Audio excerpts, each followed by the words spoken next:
Le grand ancien Cthulhu, et de manière plus générale la mythologie horrifique imaginée au début du XXe siècle par l'écrivain Howard Phillips Lovecraft, font partie intégrante de l'inconscient collectif geek. Pourtant, cela faisait un petit moment que l'on n'avait pas eu droit à un vrai jeu sous licence officielle de l'appel de Cthulhu. C'est le studio anglais Red Wasp Design qui propose cette nouvelle adaptation du jeu de rôle de Chaosium. Plutôt que de réaliser un jeu d'aventure, Red Wasp Design a décidé d'aborder ce monstre sacré sous un angle encore jamais exploité, le jeu de tactique d'escouade. Call of Cthulhu The Wasted Land se déroule en 1915. Tandis que la guerre fait rage en Europe, les services secrets britanniques commencent à soupçonner que l'armée allemande reçoit un appui surnaturel. Le professeur Brightmere de l'université Miskatonic est dépêché auprès des soldats anglais pour les aider à mieux comprendre leur ennemi, le culte de l'éveillé, une société secrète vénérant d'anciennes divinités chtoniennes. Dans les tranchées, l'horreur s'apprête à franchir un nouveau cap. Brightmere et les soldats britanniques parviendront-ils à conserver leur vie et leur santé mentale assez longtemps pour empêcher le retour des grands anciens ? The Wasted Land prend la forme d'un jeu de stratégie au tour par tour dans lequel le joueur dirige sa petite escouade de soldats dans cet environnement hostile. Affrontant des soldats teutons, des cultistes fous et des créatures cauchemardesques, le joueur se voit confier une série de missions toujours plus complexes et plutôt longues. Le gameplay est classique pour le genre et ne devrait pas surprendre ceux qui connaissent des titres comme XCOM, Incubation ou Jagged Alliance. Au cours du tour, chaque personnage dispose d'un capital de points d'action qu'il pourra dépenser en réalisant diverses actions, se déplacer, attaquer, soigner un camarade, etc. L'équipement embarqué par les personnages jouera un rôle clé, impossible d'espérer survivre à un nuage de gaz moutarde sans le masque approprié par exemple. Le joueur devra également savoir se mettre à couvert pour échapper aux assauts ennemis. Fidèle aux règles du jeu de rôle original, The Wasted Land inclut une dimension RPG bien agréable. Les personnages améliorent leurs compétences à force de les utiliser, et entre deux missions, le joueur aura l'occasion de dépenser ses points d'expérience pour améliorer les aptitudes de ses différents soldats. Il sera aussi possible d'acheter un meilleur équipement pour augmenter ses chances de survie face aux horreurs à venir. Les fans du jeu de rôle papier seront heureux de savoir que la santé mentale est prise en compte.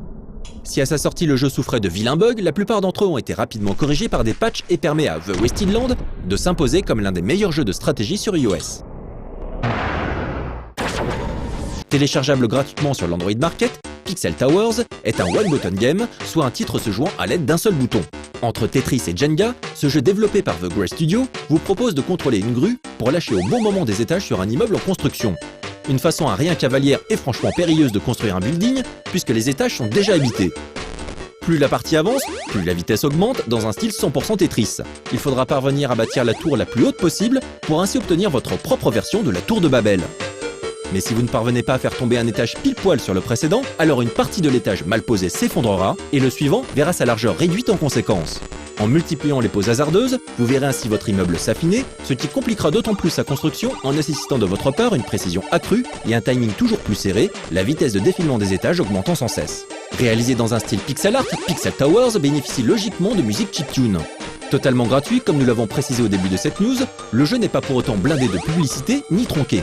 En revanche, si vous souhaitez donner un coup de pouce aux développeurs, il est toujours possible de télécharger la version Cookies and Beers de Pixel Towers pour moins d'€1. Identique à la version gratuite, cette version donation permettra à The Grey Studio de financer le développement de leur prochain jeu, dont l'ambitieux Awaken, un RPG old school façon Dungeon Master, Eye of the Beholder ou Lands of Lore. Le sympathique jeu d'aventure Ghost Trick Détective Fantôme, sorti sur la DS en janvier 2011 et dont vous pouvez voir la critique sur No Laugh Online, vient tout juste de sortir sur iOS. Parfaitement adapté aux écrans tactiles des iPhones et autres iPads, pour lequel le jeu Capcom est d'ailleurs optimisé, ce titre commence de façon assez inhabituelle par votre mort. Dépouillé de votre corps, vous voilà esprit et détective de surcroît, bien décidé à élucider votre propre assassinat. Ce qui ne sera pas simple vu que vous avez perdu la mémoire et que l'assassin semble être un serial killer. En tant qu'esprit, vous aurez néanmoins la possibilité de posséder et de manipuler des objets, mais également de remonter dans le temps 4 minutes avant un décès afin de changer l'avenir. Conçu par Shu Takumi, connu pour avoir créé la série Ace Attorney, Ghost Trick se présente donc comme un jeu d'enquête puzzle original, structuré en chapitres. Sachez d'ailleurs que les 2 premiers chapitres pourront être joués gratuitement. Histoire de vous faire une idée, le jeu complet étant débloquable pour environ 8€.